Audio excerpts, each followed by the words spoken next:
Kaya ngayong umaga ay pag-uusapan natin ay tungkol sa anchor in storm.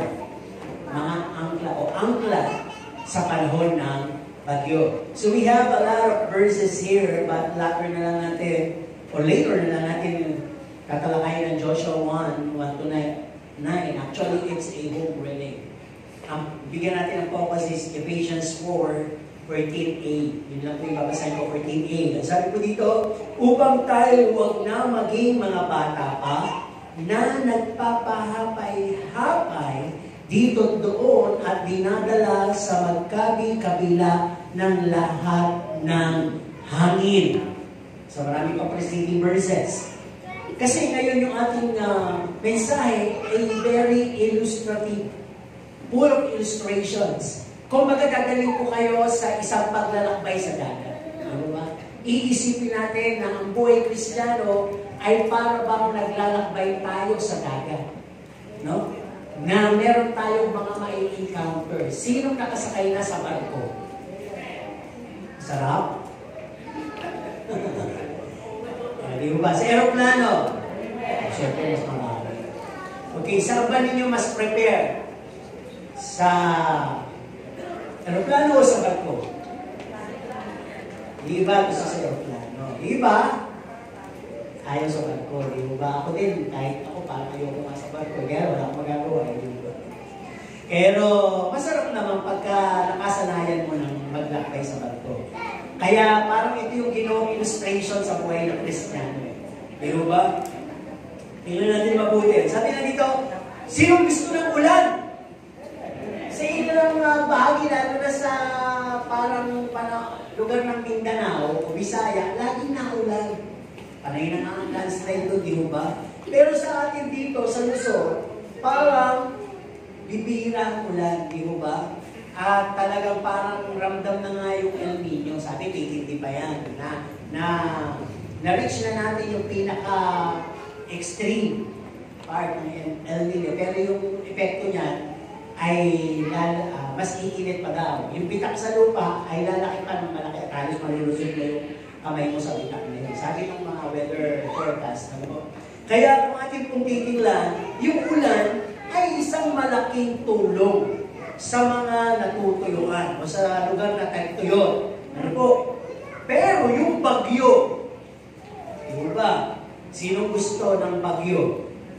Siyempre, ayaw natin. Yung bagyo na may kasama ng hangin, may kasama pang ulan, magdadala yan ng baha at maariyang may palis o sirain at iiwan tayo niyang devastated. Maraming pwedeng magiba o mapinsala. Di ba may nangyaring bagyo sa atin dito? Halos ang tagal ng brownout sa buwan. Di ba dahil ito pa ang poste dito di ba sa highway. Kaya matitignan po natin, di ba rin ang umuulan, huwag lang yung bagyo. No? Pero, sino ang nakaranas ng nakasakay ng barko at bumabagyo? Di ba? Mas mahirap yun. Di ba ka ng bagyuhin dito sa lupa?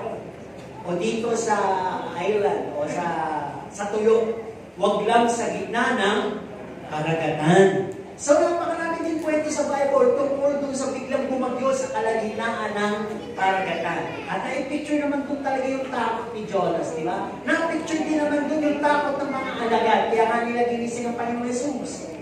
Iba talaga yung bagyo kapag nandun ka sa karagatan. Meron ng hangin, meron ng alon, at sabi nga, kakaibang karanasan ang mararanasan mo. Sabi dahil yung mga tinatawag na hangin, ulan, at yung alon, ay pwedeng wasakin mo sinasakyan mo, pwedeng papuntahin dito, papuntahin doon, pwedeng palubugin yung barko, at pwede kang malulog. Di ba? Ganun ang pwede. Ngayon, sabi nga, kung talagang wala ka ng makukuhang tulong, ano yung pinakahuling tulong mo o magagawa mo kung nakasakay ka sa barko at umuulan at bumabagyo? Sige nga. Nanalangin, talaga napaka-spiritual. Buti na lang, may mananalangin. Yung iba, ano kayong gagawin ng kapitan? Dito. Magkakato. Hindi. Dahil naman, yung pamagat hindi nyo natandaan, di ba? Kailangan, wala na talaga tayo masusolusyonan, ibaba na natin yung ating angkla. No? Yung pagka pinabala natin yung angkla, kahit pa paano, may grip yun sa mga malalaking bato at makatutulong yun para hindi tayo madala doon at dito. Pero mararamdaman pa rin natin yung ugoy, yung lakas. Di ba minsan, kapag bumabagyo sa dako pa roon at medyo malapit ka, meron ding alon. Kaya pag medyo bumabagyo ito yung mga barko na malapit sa lokasyon ng bagyo, nag-aangkla yan. Sa bagay, kahit walang bagyo, talagang naka-angkla yung mga nakahintong barko. Para hindi sila madala. So, parang ang ilustrasyon ito, kung sa isang bata na hawak ka na ng magulang mo, binubuli ka pa ng ibang bata. So, takbo ka ng takbo sa paligid ng mami mo, daddy mo, ilipat din yung bata. Ganon, di ba, binubuli nga. So, ibig sabihin, kahit naman ang barko ay nasa tabi na ng port o nasa pangpang, pag talagang malakas ang hangin, binubuli pa rin ang alon. Ginugulo pa rin ang alon, ang ibig ko sabihin. Kaya kung titignan po natin, ang buhay Kristiyano ay parang gano'n. No? Ang buhay Kristiyano ay parang nakasakay ka sa barko. So pag-usapan natin, sabi ko ang illustrative sermon to. Ang Kristiyano ay tulad ng mga pasaherong aboard in a ship. Nakasakay sa isang barko at patungo sa isang lakbay mahaba at hindi nalalaman kung ano ang susunging karanasan. No, maglakbay tayo ngayong umaga. No? Dalawang illustration at sermon mismo. Ang sabi nga dito, yung barko, nagre-represent yan na church. Yung barko o ship, nagre-represent ng church o fellowship na pumasok ka. Pangalawa, yung crew, yung mga tauhan sa barko ay nire-represent ni pastor, asawa ni pastor, mga leader, coordinator, at may mga pasahero na sa loob, yung mga simple members. Yung ocean, o yung dagat na susukuin natin, yan yung journey. Ano po? Yan yung paglalakbay natin na pwede tayong maka-encounter ng mga challenges as we sail. So sabi, habang nasa loob ka ng church at ikaw ay manlalakbay, makaka-encounter ka ng different circumstances sa loob ng church. Pwede challenge sa relationship, challenge sa character, challenge sa tinatawag na church mismo o co-believers mo. Ano po? At yun naman pong waves and storm. Yan ang nga yung challenges and suffering na maaaring dumating sa'yo na hindi mo inaasahan habang nagpapalago ka. No? Habang ikaw ay naglalakbay, may maaaring biglang hindi na-detect, may paparating pa lang unos o bagyo. Ano po? At yung anchor. Ano kaya yung anchor? Ano nire-represent ng anchor? Sino? Ngayon ang wala ang iba. Yung anchor ay faith. Tama po ba? Yun ang faith. Di ba? At yung bato na kasasabitan ng angkla ay si Jesus. Di ba?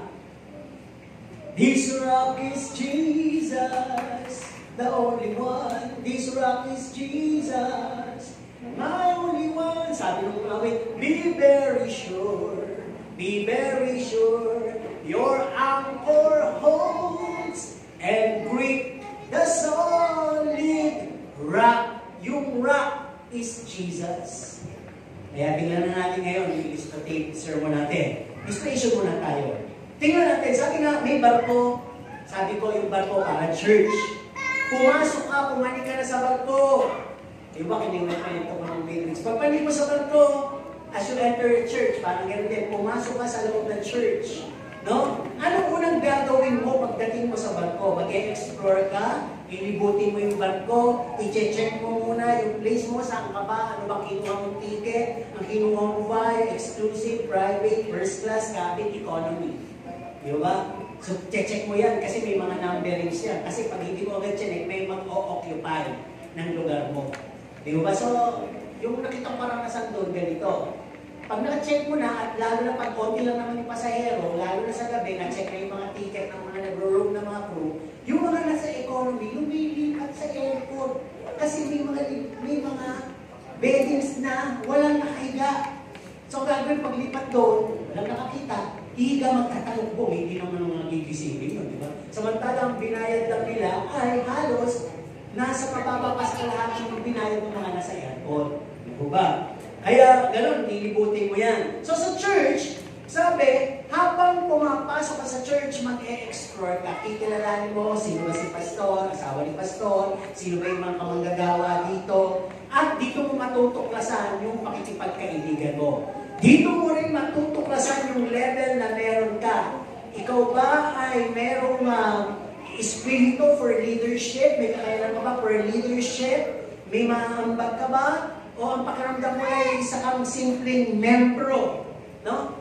So, patuloy tayo. Sabi na, hindi lang doon nagtatapos. Sa barko, titignan mo rin kung ano yung mga pagkain. Tatanong mo, ano ba yung sisimpleng pagkain na may ulam? No? Masarap kaya yan? At talagang papasa sa aking panlasa? Talagang pang first class yan? So, sa church, ganun din. Kinikilatis mo yung kinakain ng espiritu mo. Ito ba ay puro gatas? Ito ba ay gulay? Ito ba ay karne? Diba? So kung ikaw ay pumasok sa barko at ikaw ay walang ipin at nakalimutan mo yung pustiso, pwede mong sabihin, gatas na lang ako. Diba? Eh, mahirap naman. Kung tatanungin ko, meron po ba kayo grinder dito? Meron po ba kayo dito, blender? Meron po ba kayo dito dikdikan? Diba? Dikdik, ano bang ulam? Chicharo. Patay na. Sisipin mo na lang, palalaputin mo ng matagal. Di ba? Ano pa ba ulam ng iba? Yung kare-kare. Kaya lang yung mali, hindi pa durog. Anak ko magdurog.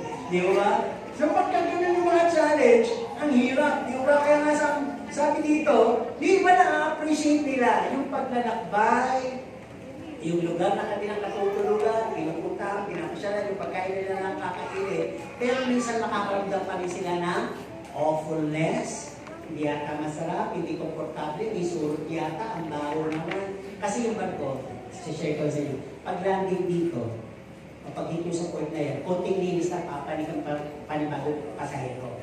Pag landing na naman sa Maynila, dilinis sila ng onte, kukuha na naman ng pasahero.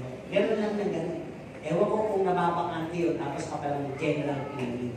Di ba? So parang ganun, nararamdaman mo kung nalinis ba, kung mapanghi pa yung CR, naayos ang lahat. So may comfort at discomfort. Sa church, ganun din. Di ba? You can choose what you want to eat. Di ba? Para bang, sige, karne, tanggap ko yan. Sige, gulay, tanggap ko yan. Ay, hindi ko tanggap yung mga yung gatas lang ako. Panggatas lang ako. Kaya pagka na-deliver ang mga meat sermons, kasakit naman yan sa Pilipino. Kasakit ng laban, nakakasakit. Para ko nag-LBU. Para bang hindi ko nagustuhan ng aking espiritu. Pero sabi nga dito, as the journey goes and as we sail, wala kang magagawa, nakasakay ka na. Di ba? Hintayin mo na lang makarating sa destinasyon. Ganun din sa loob ng church, na sinasabi din ng Diyos at ni Kristo sa atin, nakasakay ka na, nakilala mo na ako, at kung ikaw ay magrereklamo, sabi ng Diyos, mabuti pa hindi mo na ako kinilala. Di ba? Okay, let's go on. Ang sabi dito, as the boat prepares for its sailing, nagbibigay ng instruction ang captain at ang mga crew para sa emergency purposes, protection purposes, convenience purposes, at ina-assure nila yung oras ng alis at ini-estimate nila yung oras ng pagdating sa lugar na pupuntahan. So, bakit nasakay kami ng barko? So, minsan hindi na kami nakikinig dahil paulit-ulit yung i-demo yung tinatawag na lifesaver. Paano sinusuot? Tapos, sasabihin din nila na kapag ka malalim ng gabi, huwag na pupunta sa mga railing, sa mga tabi, baka biglang medyo gumanon yung barko, makitsa ka. Iitsahan ka ng tali. Pag hindi mo na abot, hindi ka nababalikan. Hindi mo ganun sinasabi, di ba? Ito naman. Tapos may ilaw. At huwag ka pupunta sa mga lugar na hindi dapat puntahan. Pero kasi lugar na yung makina, baka naman maano ka doon, mainit, mabaho.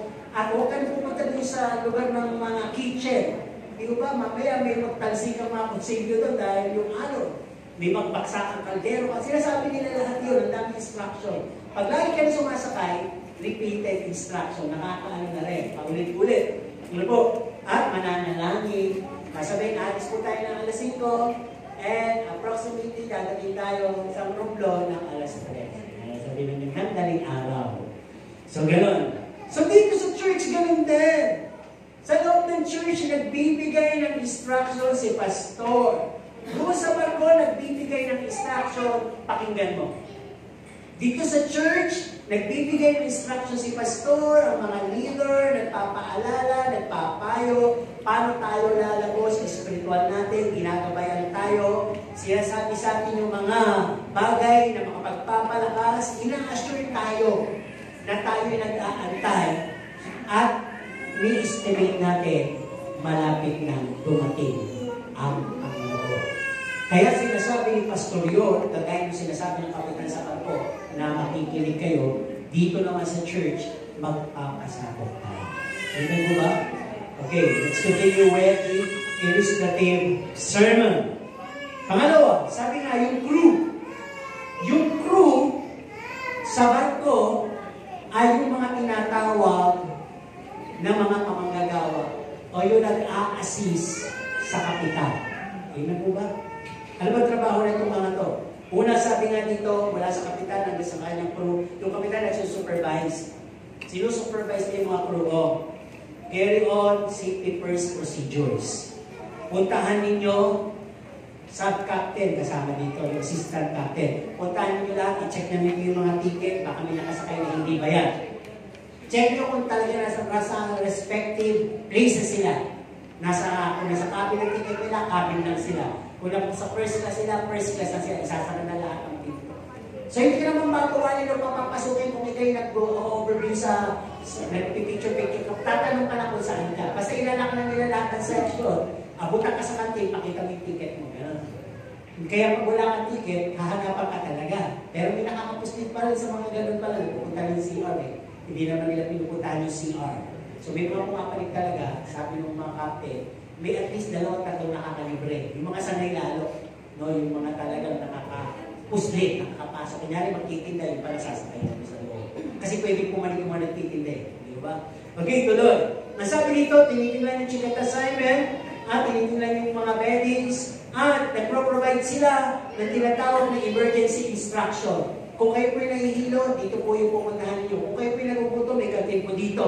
So, nagbibigay sila ng libreng pagkain din. Nag-a-assist sila, puminag po tayo. At naglilipot sila lalo na kapag umaandar na yung barko. Naglalayag na. Miniminti nila yung peace and order. Sinasabi nila, be careful po, huwag po tayong magbasa sa siya, huwag tayong magpagtulo ng mga tubig, madulas, mamaya, pag nadulas kayo, tamang-tama, biglang umalon, mahagis kayo sa dagat. Parang, it sounds corny, pero pwede mangyari. Di ba? Kaya lang na kung mahangin ang paglalakbay. At ang sabi, nakita ko nito, kapag medyo hating gabi na, doon na yung dumadaan ka sa walang bundok, wala ka nang makita kahit ano. Buwan na lang at tubig. Doon malakas yung alon. Di ba? Parang bumabagyo rin yung ulan. Kasi nga malakas yung alon. Ibababa nila lahat ng tent sa paligid. Kasi yung nasa economy, ito yung kanilang higaan, ito lang yung harap, dagat. So mababasa ito, kaya nakababa lahat ng tolda. So medyo kulog, nakakatakot yung tulog lalo. Marinig mo, bumabangga yung harapan ng barko sa laking alon. Boom! Boom! Alam ko, kahoy yung hinahampas eh. Kaya pala natulis yung harap ng barko para talagang basagin niya yung malalaking alon na yun. At kung umaalo na gano'n, yung pakiramdam mo gumagawin din. Yung maleta mo, pupunta doon. Babalik mamaya. Babalik mamaya. Yung mga sanay, o yung mga takot, pagpalipan ng barko, tulog agad ang ginagawa. Para pag nagising sila, destination na. Yung ba naman, katulad ko, naglilibot, talagang pag sumisip ko sa barko, yung ba meron tayo hawakan? Ang aking kamay, parang nagiging biglang elastic ko. Umiikot pa ng isang ikot. Kasi kung may tali, iniiyan mo sa tali. Eh, yung dalawang anak ko, hindi nila makatulog pagka yun ay manulog lang. Talagang binabantayan. Kasi, syempre mga bata, lecture yan. Eh, paano kung may mangkuli? Hindi, overthinking. Ang sabi sa akin, tulog ka na dati. Overthinking ka kasi. Syempre, maalis mo pa sa magulang yun. Diba? Tuloy tayo. Ang sabi din dito, kinakalma ka nila. Sir, okay lang yung mga na yan. Makarating tayo. At available po sila ang mga oras. Kahit sila nakabihis na ng pantulog. Kailangan po ba ninyo? Umot, unan, ito po kayo doon. Yan. So sa church, paano nangyayari ito? No? Ang sabi nga mula sa pastor at mula sa ating mga panggalagawa. The pastor, sabi nga dito, I keep feeding bilang kapitan, bilang pastor. I study well the Word of God. I really seek different translation. At pinag-aaralan ko, tinatangkap ko mula sa Panginoon yung mga revelation para makatagpuan. Ano ba yung mga dapat sabihin? So ano ba yung pangailangan dito sa loob ng church, ng mga miyembro? To provide greater pasture, no? Study the Word diligently. Yung kapitan sa barko, observan ko, minsan mo lang siya masilip eh. Ako nga hindi mo masilip eh. Kung ordinaryo, pasahero ka lang. Kung kayo po ba sasakay ng barko, gusto niyo pang makita kung sino yung kapitan. Sino yung iisipang gano'n mo, basta okay na kayo makita kung saan kayo hihiga at ano yung pagkain at kung anong oras dadating. Di ba? Pwede gano'n lang. Iilan lang kung magtatanong na, may picture ba yung kapitan? Sino ba yung kapitan? Di ba? Ako, ilang beses nakasakay ng barko, wala akong nakita kapitan. Kaya yung may makikita ko ng sombrero na matanda, yung may kapitan. Hindi yan, hindi yung kapitan. Sabihin ng mga, hindi yan.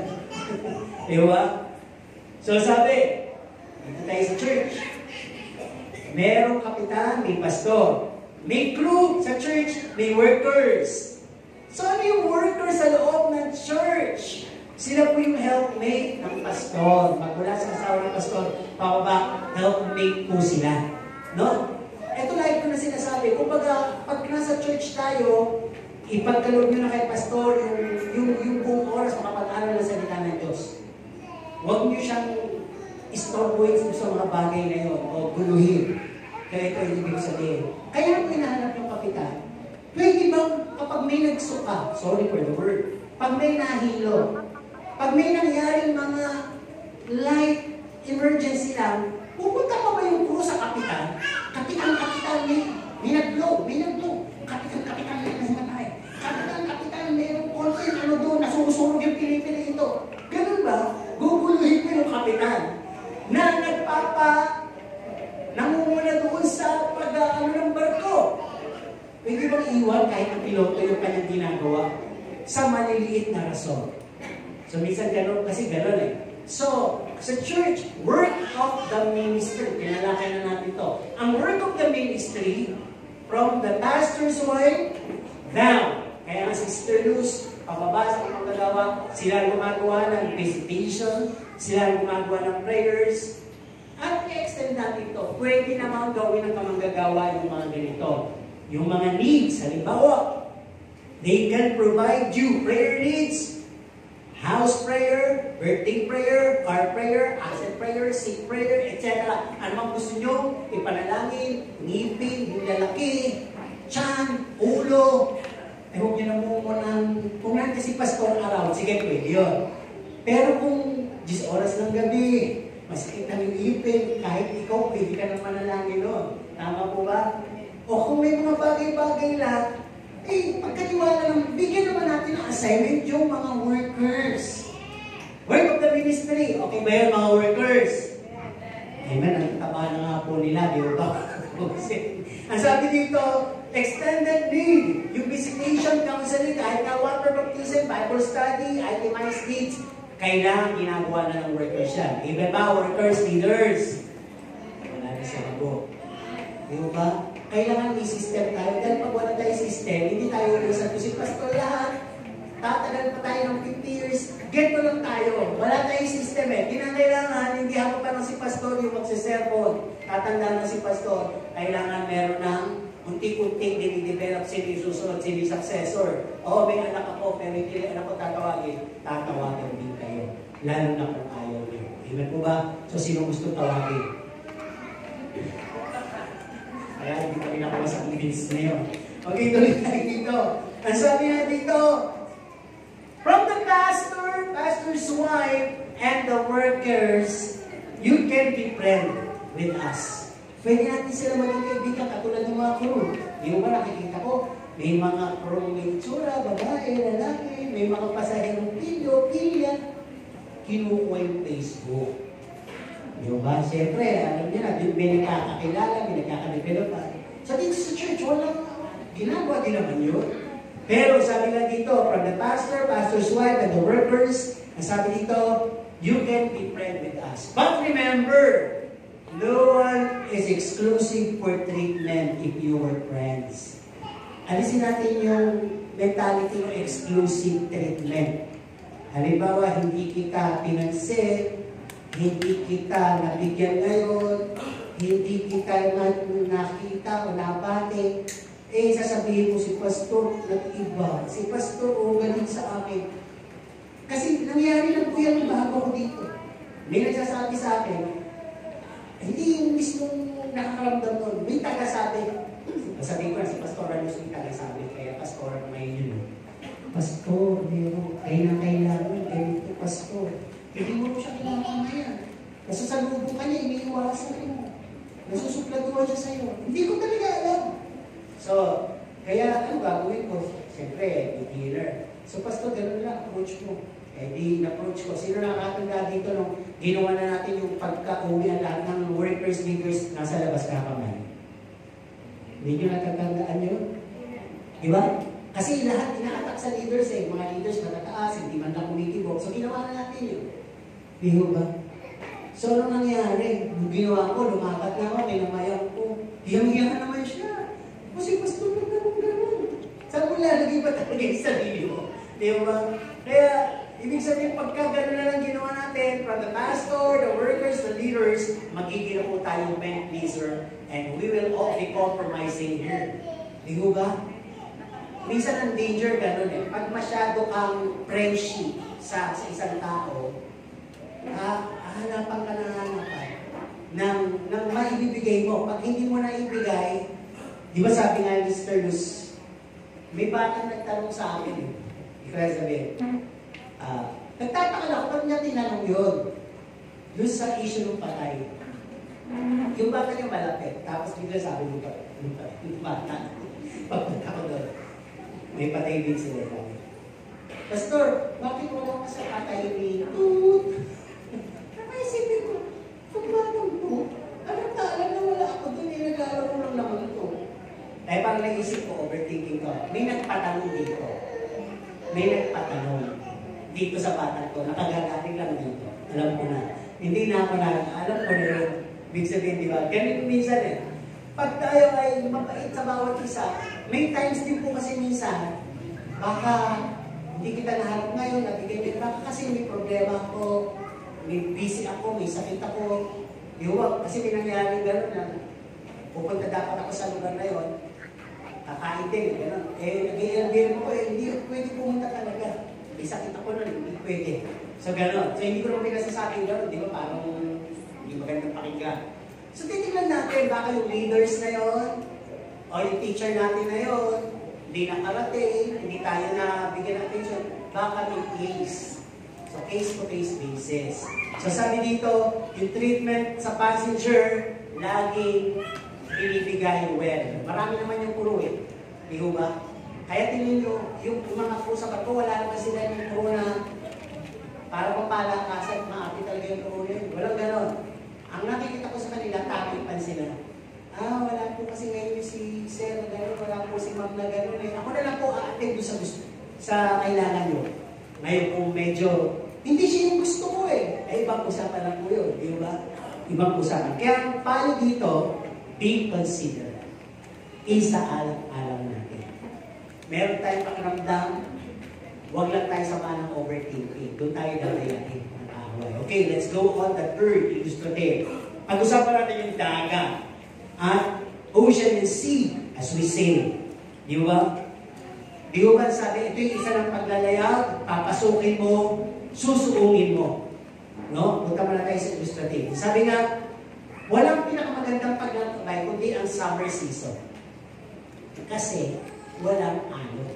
Patay ang karagatan. Dumating ka ba sa ating gabi paglalakbay mo, hindi ganun kalakas. Yung tinatawag na alon. At ang parang pinaka hindi magandang panahon ng paglalakbay is the winter season. Yung taglamig, yung may mga yelo, lalo na kung long boarding to o tinatawag na sailing. Di ba? May paglalakbay na kung ilang linggo sa dagat. Di ba? Lalo yung mga sila na meron silang nadadaan ng very smooth sailing at meron very wavy at very windy. Okay? At meron din tinatawag na pinaka-dangerous season to sail is the stormy season. Yung panahon ng bagyo. Kahit hindi bagyo, pagka uuwi kami ng Romblon at panahon na ng pero lang yun. Ibig sabihin, mahangin, malamig. Maalon po talaga. Maalon. Okay. So habang tayo po'y naglalakbay, ang sabi nga dito sa umpisa, smooth, at habang paparating tayo sa kalagitnaan ng paglalakbay kung kailan ang ating gabi, wala na makitang bundok, ilaw, lighthouse, etc. Ang makikita ko na lang, dagat at bituin. Doon biglang dumarating yung mga unwanted na mai-encounter mo. Doon biglang dadating yung tinatawag na malalaking alon at doon darating yung mga bagay na hangin, mga bagay na kung ano-ano, kalabog, mga bagay, totoo po yun. Yung mga, kasi minsan may kasakay ng mga baboy. Nag-iingay yung mga hayop, takot na takot, hayop lang yun, takot na takot, di ba? At meron din mga kasabayang pasahero, nahihilo, nagagano. May mga kapit-kapit, may mga namumutla. So pag nakakita ka nun sa kapaligiran, hudyan na to na para bang merong nangyayari. No? Na hindi ka nais-nais. Ay masabi po dito, we need to be ready, remember the instruction kung saan ka pupunta in case ng emergency. Sinabi na yan ng kapitan kanina. Yung ba? At ang sabi, keep attention to the captain's instruction. Kung sakaling nakabangga ang barko ninyo at malapit ng lumbog, kung sakaling namang may bagyo, kung sakaling namang pinalikay ng mga pirata, lahat po yung sinasabi. May gagawin kung saan kayo pupuntang lugar, kwarto, that all will be safe. Do not panic. Yan. So, ang ganda sa barko, di ba? Na-imagine nyo ba? Pag-usapan naman natin yung tinatawag na church. Pagpasok mo sa church, as you sail in, very smooth yan. Diba? Pagbago ka sa church, lahat mabait sa'yo. Diba? Lahat nakangiti sa'yo. Welcome aboard. Parang ganun di ba sa barko pagpali mo? Welcome aboard. Pero pag doon sa loob ng barko, nakita ko rin, pag masyado kang maraming hinihingi sa crew, wala ba kayong patis? Wala ba kasing pagkain mo? Pag gano'n ka lang labo, kahit na mababait sila, sisimang mo kanta. At magtuturuan sila sa pagsisilbi sa'yo. Di ba? Nakarinig na ba kayo ng gano'n? Na, meron na akong kami posto na video eh. Napakadami pong hinihingi. Ang daming demand. Kaya po pag nandito yun, nagtatako kami. Ikaw na. Di ba? Di ba? Kasi customer ako. Kaya pag sinasabi sa akin yun, sinasabi yun, ako kasi bibigyan ng team, bibigyan ng convenience, ako na kukuha ng tubig, ako na ganyan. Tapos pag alis, nilipit yung kanan ko. Siyempre, kahit na may crew, kahit na mayroon pang nilipit na sa Amerika kasi ganun di ba? Narinig ko lang, na pag kumain ka, matuto mo, ilipit yung pinagkainan mo. Dahil time is gold, yung mga kung may ginagawa. Kaya kung may lang pa sa pagkain, hindi ka sarapan, kumain ka hanggang gusto mo, huwag ka lang masasaya. Papayan. Ganun yung mga policy nila.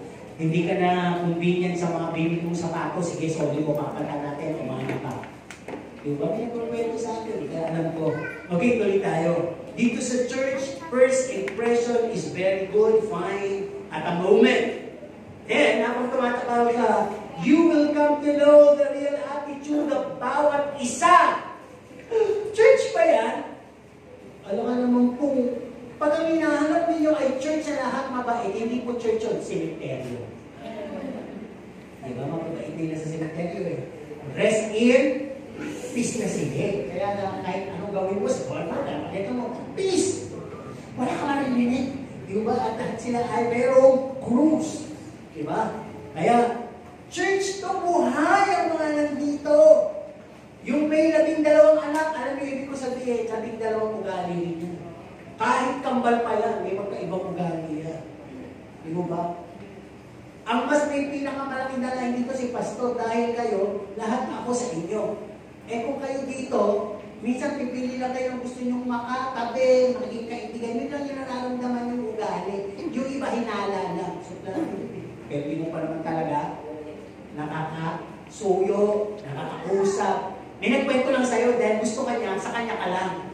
Uy, tayo magkabalahibo, huwag ka dyan ostrich. Huwag makakaliit niyan. Nakakikita niya. O huwag ka dyan baby yan. Maate. May mga diyo ko sabi sila, ikaw naman ito ngayon, isa kang manok. Alam niyo ba ng manok? Putok ng putok nila. Putok nga! Hindi ko ka napapatunayan. Naniwala ka na. Diba? Kaya ano nangyari? Yung magkakabalahibo, magkakasama. Pero minsan kahit hindi magkakabalahibo, eh kalapati, dito ka naman peace tayo. Ganun ang nangyayari. Sa loob ng church, natural lang kung mangyayari yun. Makakatuklas ka. Pag pareho kayo suplada, magkatabi kayo. Wala kayong ginawa kung umirap dito, umirap dito. Diba? Pag mabait naman kayo, wala kayong ginawa kung di mag-uutuhan. Hindi mo ba? Maglokohan. Pag pareho kayo ng tukay, wala problema sa lahat yun. Magkakampugan man kayo, doon lang kayo magkakapag. Ka, ikaw ba rin po? Ganun lang yung buhay. Di mo ba katitignan natin? Kaya nasabihin sa atin dito, sa loob ng church, katulad ng pagsakay mo sa barko, stand still, be ready. Kung sa barko may alon, maaaring may bagong darating. Dito, be ready to deal with the strength and weakness of everyone. Lahat dito makikilala mo yung malakas, makikilala mo yung mahina. Ibig sabihin, baka may makasalubong ka ditong malakas sa spiritual, ribdukin ka ng ribdukin, wala ka nagawa. Handa ka doon. Baka naman, meron ka makasalubong ka sa loob ng church na napaka-weak. Napaka-spiritual mo, walang ginawa, kundi yayain ka sa kamunduhan. Kumanda ka dito. Di ba kaya kasabi, stand still. Focus ka sa Diyos. At ito pa, we must learn to know our leaders and know our co-believers. Ba't sinasabi yun? Sa loob ng church, kilalanin mo si pastor bahala sa'yo, manalangin, magtayo. Kasi minsan, mas naniniwala tayo sa payo ng kapwa believer natin. Di pa natin hinihingi yung payo ng leader, pinayuhan na tayo ng kapwa member natin. Na malay nyo yung hiningan nyo yung payo, may ginagalatin. O meron kayong case sa isang kapatiran at humihingi kayo ng tinatawag na payo, good words sa friend nyo. Baka yun naman, hindi reference din doon, may galit din naman doon. So, it will not be a good help. It will worsen the issue. No? Kaya nga sabi, be aware with the message. That message ba ang nakukuha mo o versus the co-believers' words of counsel? Pag nag-cheat ang asawa mo, pwede sabihin dito ng believer na totoo, give them another chance. Baka may pagkukulang ka rin. Pero pag unbeliever yun, o isang believer na mababaw, ay nako, hiwalayan mo. Once a cheater, always be a cheater. Di ba? May mga ganun paano, titignan natin mabuti yun. Kaya doon ka sa mabuti. Doon ka sa magiging maayos. Pag yung pastor, ang sakit, kahit ano pa yung level doon. Paano ka pa naging Kristiyano? Wala ka pang angkla. Ibig sabihin, nadadala ka pala. Pag sinabi ganito, oo ka naman. Pag sinabi ganun, oo ka naman. Pag ganun-ganun ka, umangkla ka, magkaroon ka ng faith sa salita ng Diyos. Ibig sabihin, punta tayo ganun sa angkla. Ano po? Tuloy tayo. Ang sabi nga dito, everyone in the church, pakinggan nyo to, hindi ko na-exam ang sarili ko, can be a threat to you. Bawat isa sa loob ng church ay pwedeng maging banta sa'yo. Magmula kay pastor, asawa ni pastor, mga miyembro. Bakit? Ako threat ako doon sa iba yung mga hindi nagtatiles. Ba't pala natin bibigyan niya na mukhang mayaman naman yan. Kayo na nagsabi, mukhang mayaman. Threat yan, di ba? Di ba? Tuloy tayo dito. Dito, sa loob ng church, sabi nga dito, everyone, including pastor, white pastor, the workers, members, music team, etc., can be used as a threat for us to cause to be wicked, especially if we are a fault finder. Threat tayo, threat yan. Lalo na kung mapaghanap ka ng mali niya, magiging siyang threat sa'yo. Sabi nga ni Pastor Ed Lapis, lahat may mali. May church na hindi ka papaganapin pag may kasalanan kami, pagkakamali kami, buhay kang mali. Sabi ni Pastor Ed Lapis, marami talagang dapat gumanap dahil at lahat ng manlalong kasalanan. Ang church ay hospital. Ang kinakailangan talaga mag-serve dyan para siya itulungan ng Panginoon ay yung mga makasalanan na yun. Nang baguhin siya ng Panginoon, na habang nagsaserve siya, makita niya yung grace ng Panginoon.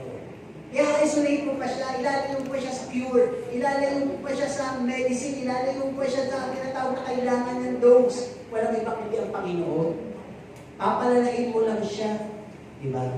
Kaya dito sa church, sabi nga dito, especially kapag ikaw ay mahina, di ba nagkaroon na ng panicking sa loob ng barko? May pumapatay, may nakapalit na pirata o kaya manlulubog. Ano ang tendency yung gawin? Yung sa totoo lang. Halimbawa, itong grupo na to. Kayo, ang gagawin nyo dyan. Tulog pa rin sila. Dito, nagtatawanan lang sila. Andiyan yung mga nanggigigit ng leeg. Dito, re-rebuking. In Jesus' name, huwag mo kong gilitan pa. Pwede mag-pray. Spiritual sila. Kayo,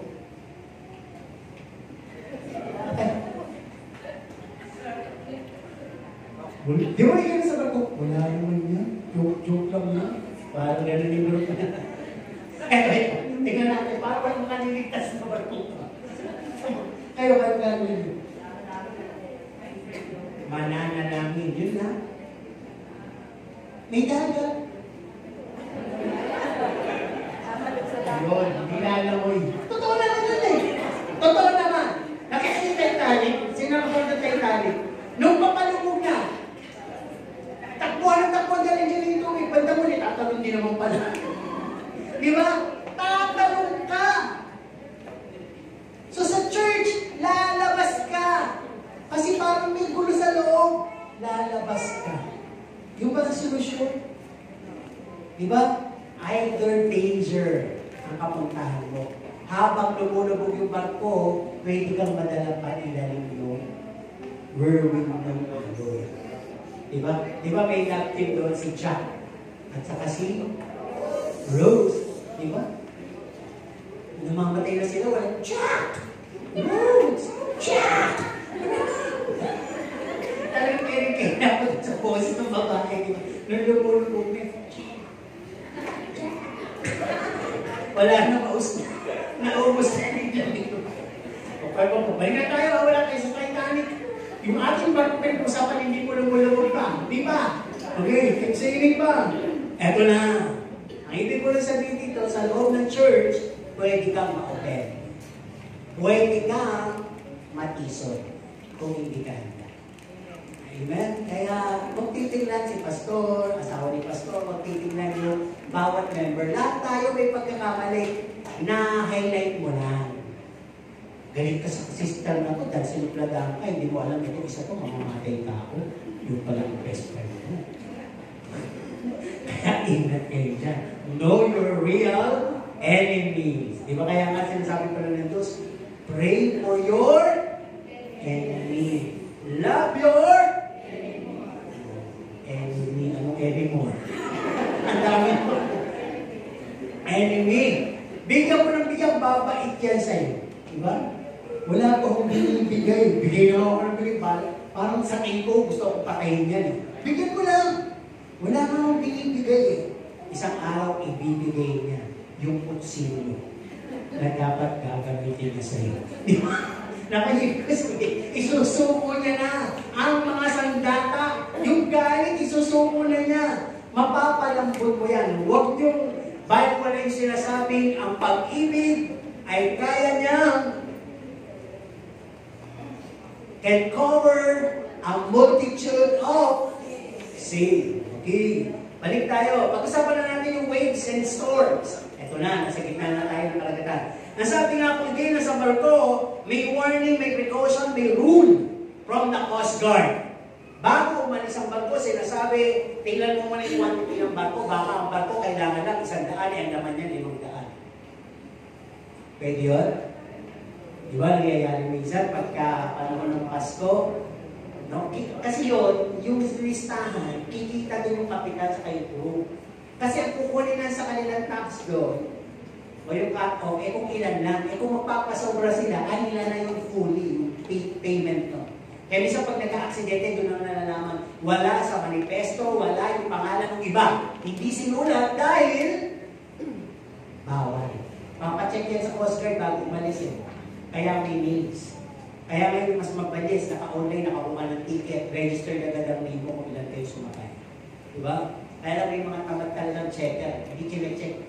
O hindi naman, kung tsaba na nangyayari. Okay, sabi din dito, pag mayroong storm, no sailing is allowed. Sabi ng Coast Guard. Cancel ang travel, cancel ang sailing. Wala. Hintayin natin, bumupa ang bagyo ang hangin. Diba ganyan kahit ang plan? Wala. Ngayon, sabi dito, pero kung mababaw lang, mahangin lang, ayos lang ang alon, yung malalaking barko pinapayagan, yung maliliit hindi. Dahil kaya niya na sumuli yung mga alon na yun. So sabi dito, sa bawat paglalakbay, there's a threat.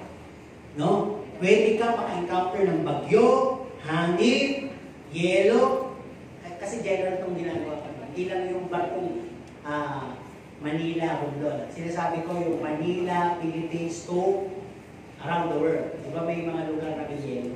Yung baka maka-encounter kayo ng iceberg, o ma-shipwreck kayo, magkaroon ng collision, magkabangga ng barko, magkaroon ng oil spill, at lumubog yung barko. Yan ang pwede ma-encounter pag sumakay ka sa barko. Sinasabi naman, di ba?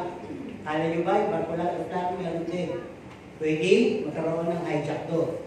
Pabungguin ka sa building ng World Trade. Kaya binubuo na yun, di ba?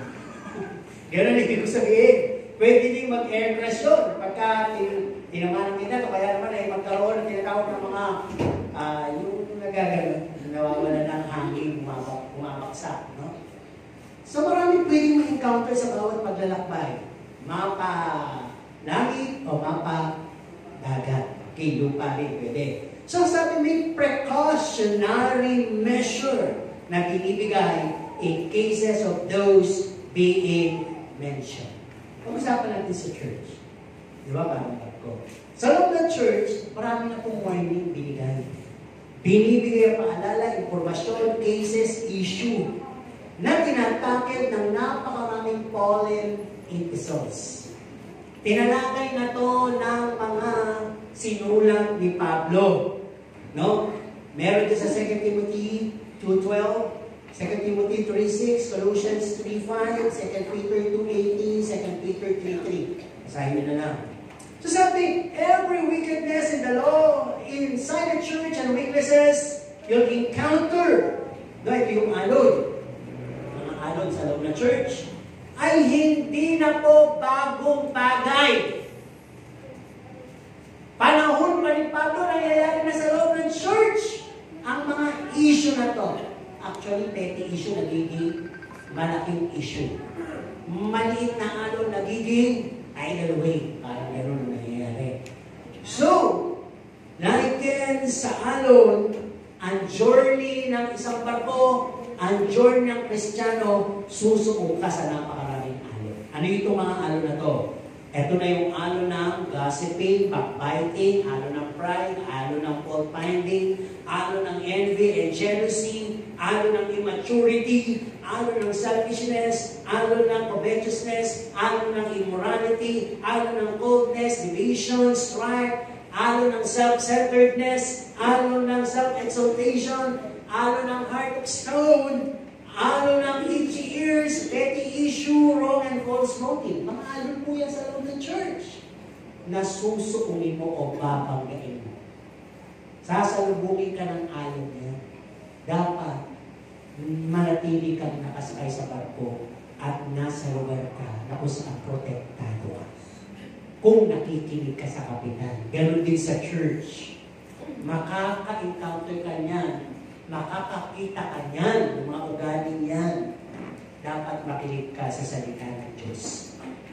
Para dumating man yung alon na yan at ikaw sasalpukin. Ay po, sasalpukin ka ng gossiping. Sasalpukin ka ng pride, sasalpukin ka ng immaturity, sasalpukin ka ng self-centeredness, coldness, division, etc.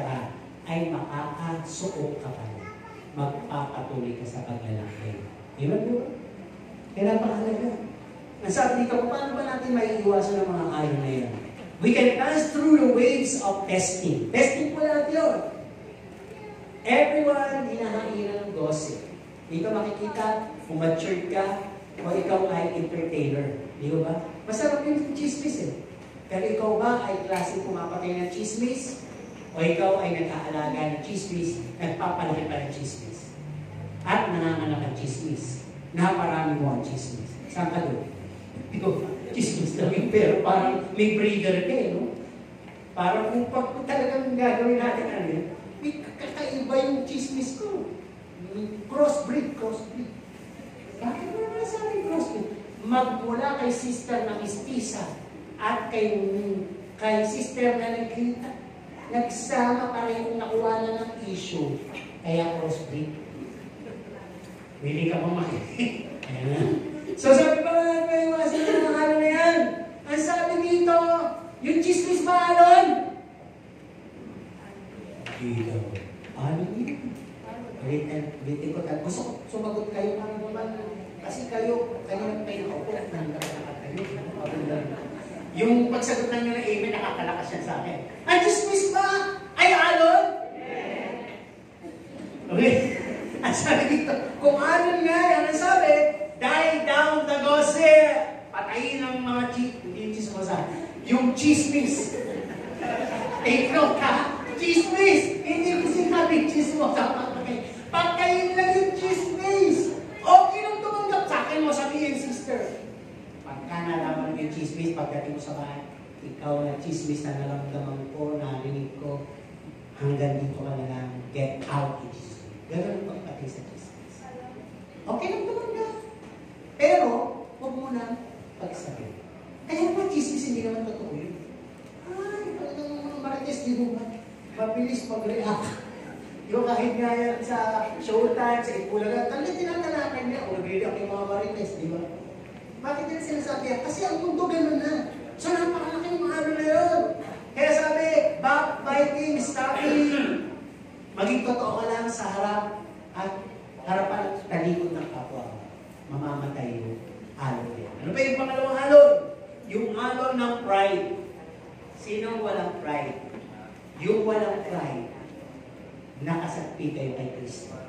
Si Kristo inalis yung pride eh.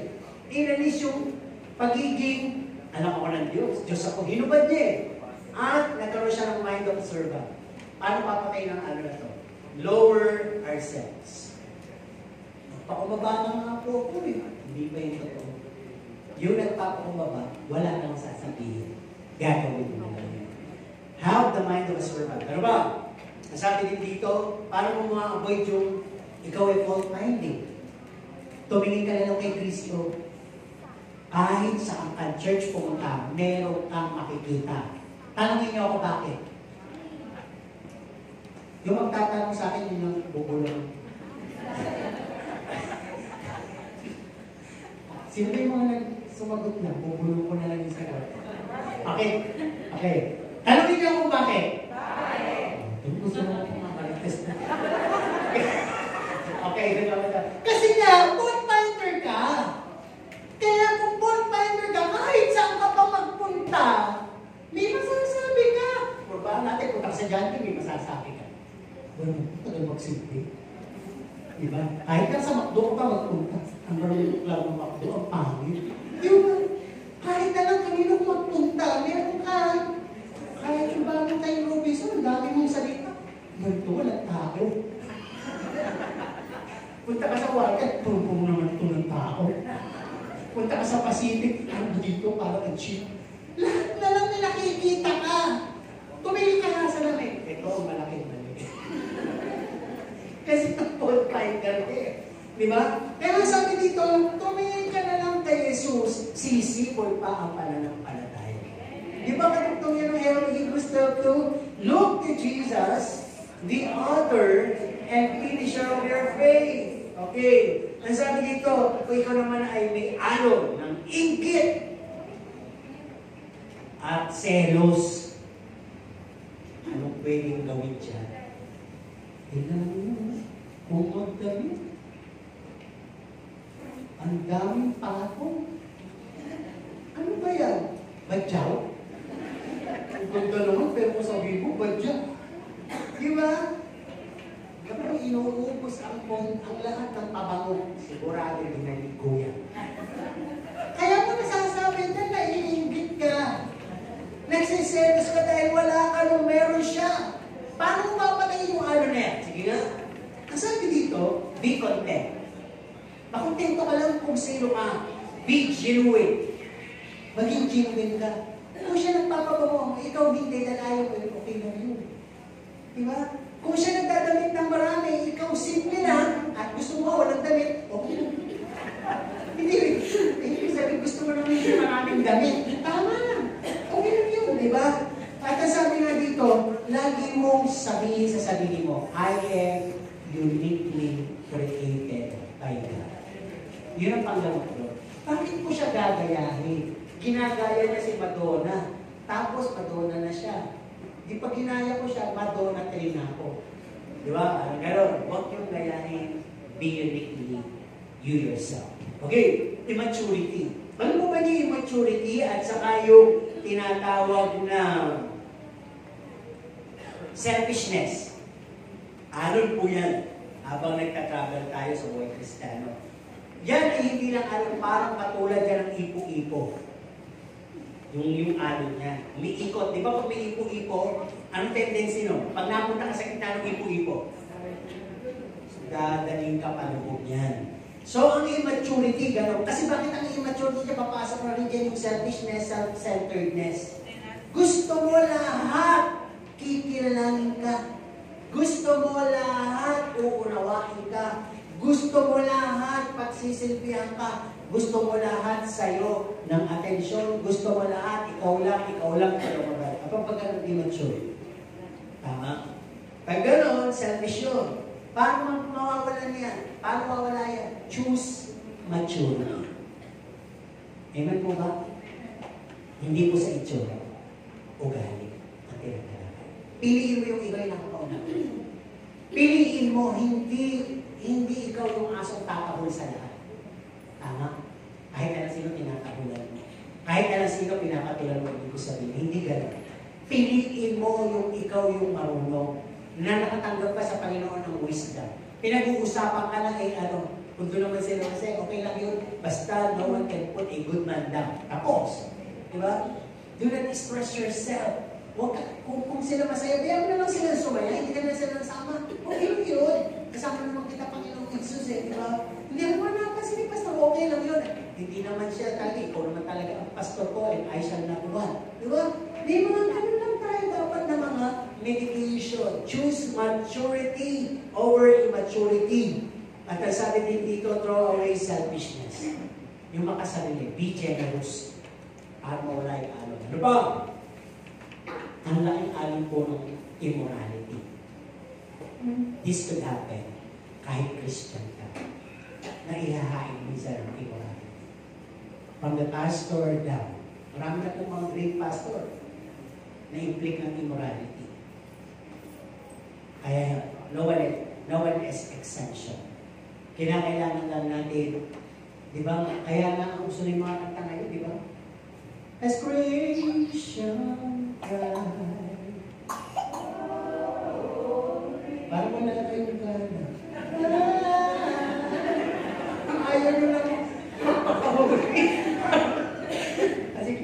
pa lang naman yan eh.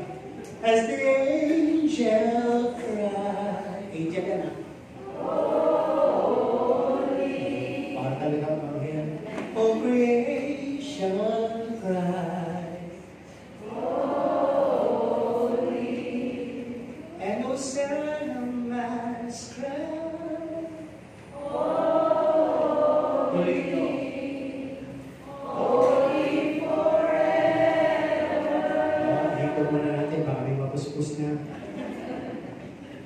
Kailangan, kung kinakanta natin yun, sabuhin natin. Holy forever. Pag pinanaya ka, lumaya ka na. Huwag ka bumalik sa kulungan.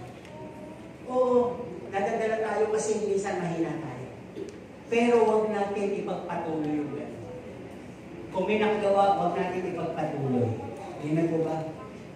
Mag-ilaw tayo, katulad nung message nung last Sunday. Mag-ilaw tayo, mag-umilaw tayo. No? Okay, tuloy naman tayo dito. Isang malaki alok din ng divisions. No? Paano natin ito magagawin? Let us promote unity. Kayo po ba nagamit na sa loob ng church sa ikaka-luwalhati, ikakalakas, ikakadami, ikakaulan? Dapat tinatanong natin yan. Ano ba naging contribution ko sa church? Ako ba asset? O ako ba pakinabang? O ako problema? Diba dapat alam natin? Diba? Okay. Kasi parang pag nakasakay ka sa barko niyan, imbis na passenger ka lang, kumahanap ka ng saan ko kaya maitatanim ang bomba. Parang teroriste. Pag sumabot yung barko, patay kong patay na ako, patay silang na. Parang gano'n. Huwag po tayong gano'n. Magkikuloy. Ang sabi dito, paano naman natin maiwasan yung pagdadakila sa sarili natin? Wave din po yan. Diba? Wave high! Mataas na pag-alon. Paano? Balik tayo doon sa salita. Give the glory to God. Yun din yung to God yung glory na sinasabi natin. Tayo po ay mga ministers na, taga-ministeryo. Pero ang kinakailangan mo lahat, walang iba kundi Diyos. May bumalik sa ministeryo mo, give the glory to God. Nakapag tayo man na, naging successful, give the glory to God.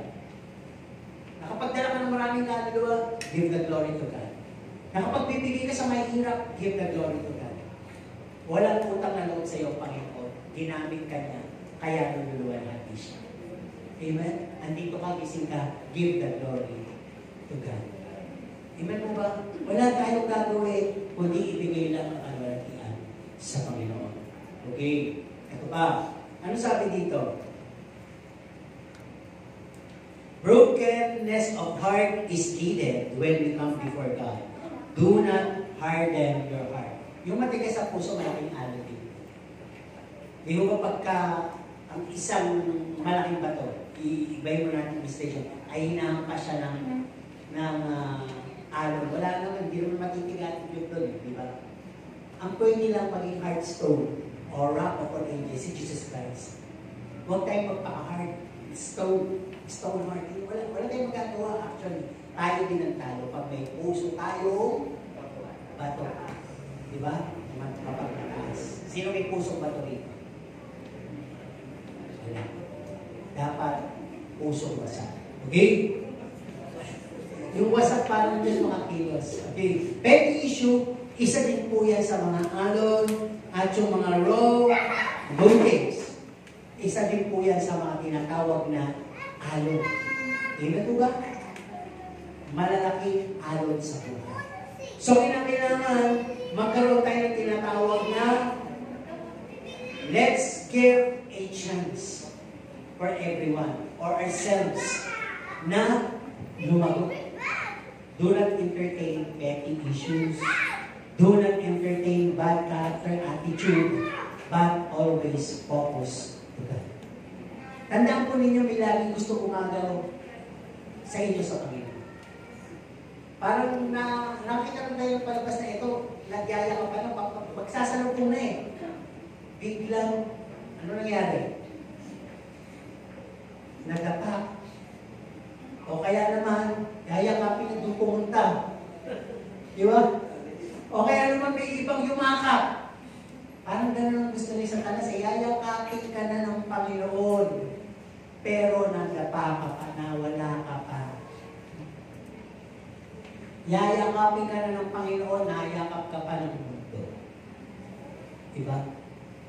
Kala ng Panginoon, papunta ka sa Kanya, sa iba ka pala papunta. Lumagpas ka. Di ba? Ganun lang yun eh. Kaya kung titignan po natin dito, learn to pass the waves, challenges of Christian life, hindi naman kasi natin maiiwasan. Kung tayo naglalakbay, may alon. Kaya nga, pwede ba, pagbawa, pwede mo sabihin ko nakasakay sa barko, huwag na lang tayo, lumaya. Sakay na lang tayo.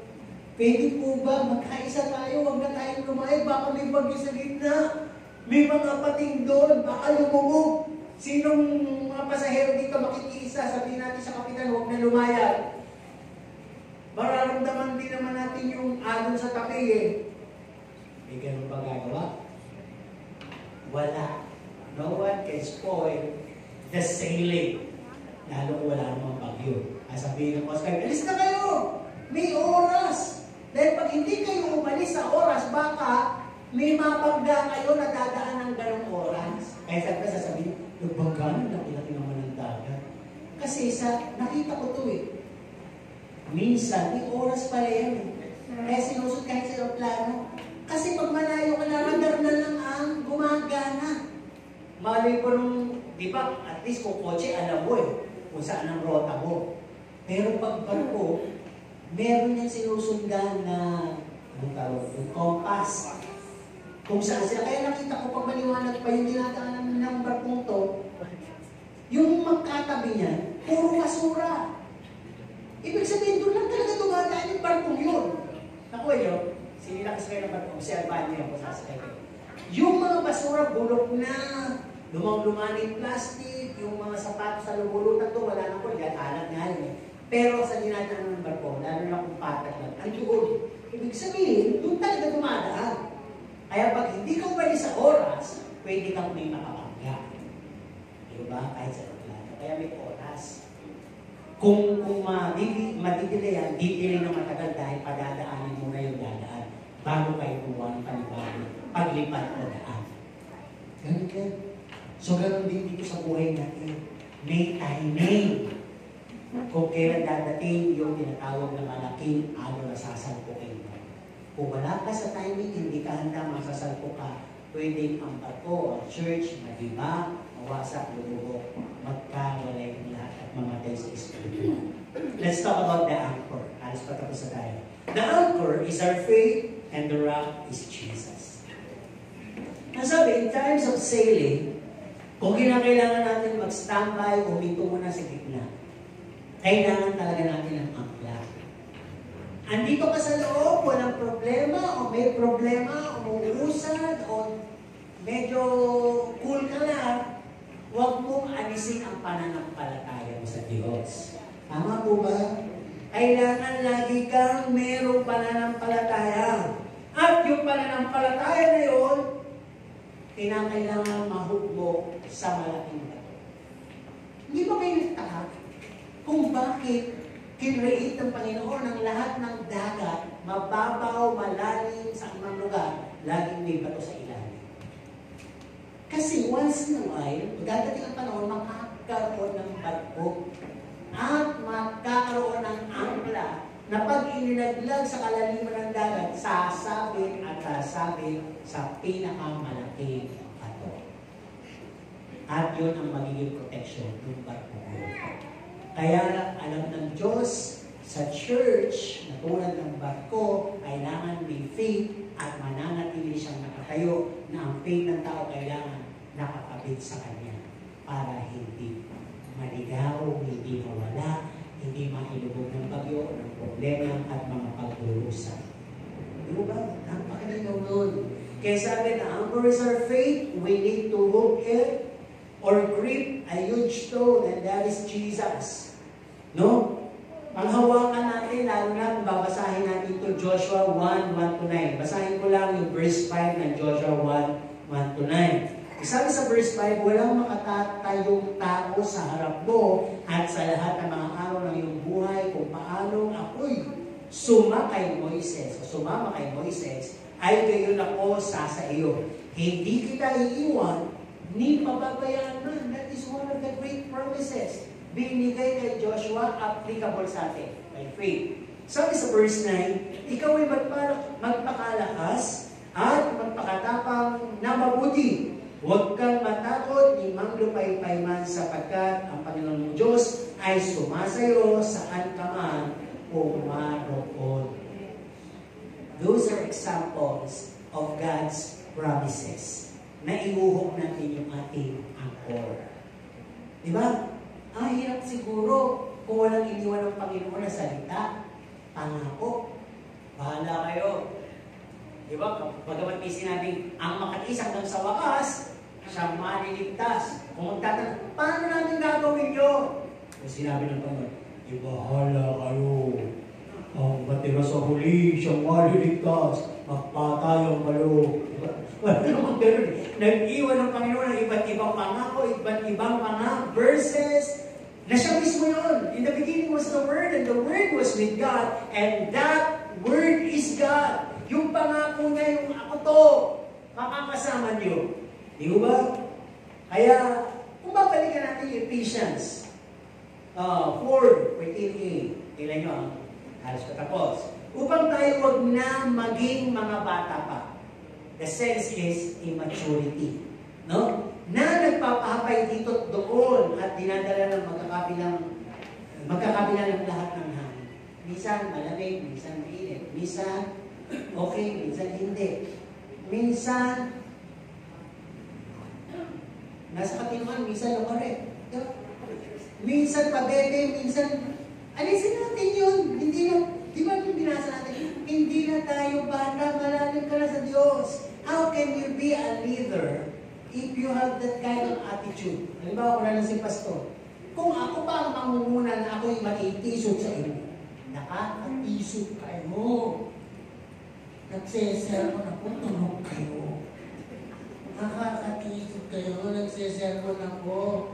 Kwentuhan kayo ng kwentuhan, nagsesermon niya. May labas ng lahat. Meron din ako nakikita, pero wala titisod. Hindi. Kasi matured na ako, kaya kong unawain. Diba? Nguya na nguya. Iisipin ko. Pag ako negatibo, ako naman ito. Pero matured ako, iisipin ko, pinaglalabanan niya ang antok. Kaya siya nguya. Kaya nananalangin din ako, Lord, sana po makagat yung kilala. Para wala na po kasunod na candy. Hapdi na po. Di ba? Para mag-ising na. Bala-bala. So, parang gano'n. Magpaka-mature tayo. Kasi sabi dito, bakit sinabing napapahapay-hapay, nadadala? Ito po yan, ibig sabihin. No, narinig ko rin ito kay Lapis na nanatili sa akin. When we decided to leave our old self, old ways, old friend that influences us. Iniwan na natin yung lumang pagkatao, lumang gawi, lumang kaibigan na nag-i-influensya sa atin. Tapos, all of a sudden, dumating. No? Kinayag ka na naman. Kaya ano nangyari? Bumabalik ka lang ulit sa dati mong gawi, lumang pagkatao, maling kaibigan, maling mga pamumuhay. Diba? Those, bakit po? May faith naman ako pero mahangit ito. Yabang mo, hindi ka na sumasama. Sumama ka man. Sige. Uy, sabi ni Stelis, mag-ingot ka sa Panginoon. Nang mapunta sa akin. Sige. Pero may angka ka, di ba? Kaya hindi ka tuloy-tuloy na napupunta doon at napupunta dito. Pipinto pa naman. Di mo ba? Kaya lang, pinapayagyan ng Diyos yun para maramdaman mo kung saan ka nakaangkla, kung talaga nakaangkla ka ba sa malaking bato. O baka walang makapang bato. Buhangin, kaya minsan nagkakanak. Tingnan natin ang sabi dito. When we heard and learned a lot from Jesus, ang dami mo ng sermon na narinig, teachings, ministry, doctrine, si pastor, nagtuturo pa yung mga magagawa dito, iba't-iba na. No? Pagso, may chapsuy na, may iba, may dininding pa. Diba? Limubo pa. Di ba lahat nakain mo na? Yun nga po, sa sobrang kain ko, kaibigan mo. Di paano nga hindi mo na-apply lahat? Nilulun mo lang ng nilulun. Para bang, oo, yan. Pero wala ka pang in-apply. Wala pang natunaw. Wala pang ikinlaki ng muscle mo. Wala pang ikinaganda ng buhay mo, ng reflection ng isip mo. Wala pang nangyari. Kasi nga, lulong ka ng lulong. At nakakalimutan mong uminom ng tubig. Who is the Holy Spirit? Diba? Kaya ano nangyayari sa'yo? Na-adapt mo na naman yung spiritual ways mo, means mo, yung sarili mong paraan, yung pattern mo. Kumbaga sa kuwan, naliis ka ulit. Di ba? Ngayon, kung may case, halimbawa, ng sailing, at ganyan yung nangyayari sa buhay Kristiyano mo, ang paglalakbay mo ay isang uri ng paglalakbay na maalon. Di ba pag maalon, mahangin na iba, hindi ka makamusat ng mabilis. Dahan-dahan. Ang growth mo tuloy ay mabagal. Di ba napansin, the more we wanna change for good, the more we are ushered for evil desires? Sabi sa Bible, tandaan nyo, yung espiritu nagnanasa ng laman. At yung laman nagnanasa sa espiritu. Sabi nga ni Pablo, gusto kong bumait, pero bakit yung masama na ayaw ko, ginagawa ko? Pag gano'n, meron palang binhi na ninirahan sa akin. May binhi, yung binhi ng kasalanan na sa akin. My spirit is willing, but my flesh is weak. No? Our spirit is willing. Patulang kagad natin yung kung willing yung spirit mo, the more mo i-pursue ang paglalakbay mo, humanda ka, talagang may talagang may sufferings, talagang may testing, pero huwag ka mag-alala, may anchor ka. May faith ka. At si Jesus nandoon. Available. Tuwing ilalaglag mo yung angkla mo. Tuwing itataas mo ang faith mo, tutulungan ka ni Jesus Christ. Diba? Kaya sabi, in time the storm is sailing, like being hit by storm, magkabi-kabila, marami rin sana nagsasabi, hindi pa tapos ang pagsubok, ito na naman, parang bagyo dating, natural yun. Dahil minamadali ng Panginoon ang paglago. Minamadali ng Panginoon ang makarating ka sa destination. Di ba? Kaya sabi nga dito, if there be maybe and smooth sailing, always remember, God never promised us a smooth sailing. But He promised us a safe arrival. Pagpunta sa langit, hindi po lahat is smooth. Hindi po yan nakikuha sa hi sis, hi bro, beso, love, tayo. Aaway talaga kayo. Pag-aawayin kayo sa Satanas, bibigyan kayo ng katitisuran sa bawat isa, pero titingnan ng Panginoon kung paano nyo malalagpasan niyo. Dahil pag nalagpasan niyo, titipan kayo. Di ba? There may be smooth sailing, sabi. Kaya dito po, kung titingnan natin, last words, conclusion, when we feel the stress of the storm, di ko ba sino yung nai-stress? Parating pala yung problema. Ay, yung bagyo. Wala si husband. Babagyo na, wala pa na maglalagay ng tali sa bubong. Bibigyan lalagay ng mabigat doon. Di ba? Kung misis ka, stress ka na. Ang dami ko pang nakasampay. Busy pa kung nagpapalanti. Wala pa si Mr. Stress na stress ka. Pagtatanghali na, wala pang luto. Illustration po, exaggerations. Pero totoo naman eh. Di ba? Sabi dito, when we feel the stress of the storm, doon lang natin matututunan na maramdaman may strength para yung anchor. Tama. Kung wala yung bagyo, hindi mo mararamdaman yung faith mo o yung anchor ay nakakapit sa bato. Kasi bakit? Ang lakas na nga, hindi ka naman tatalaga. Ganon din po yun. Kung pinapayagan ng Diyos na ang bagyo ng pagsubok nasa sayo, doon mo mararamdaman na may faith ka, na nakakapit ka sa Diyos. Hindi ka basta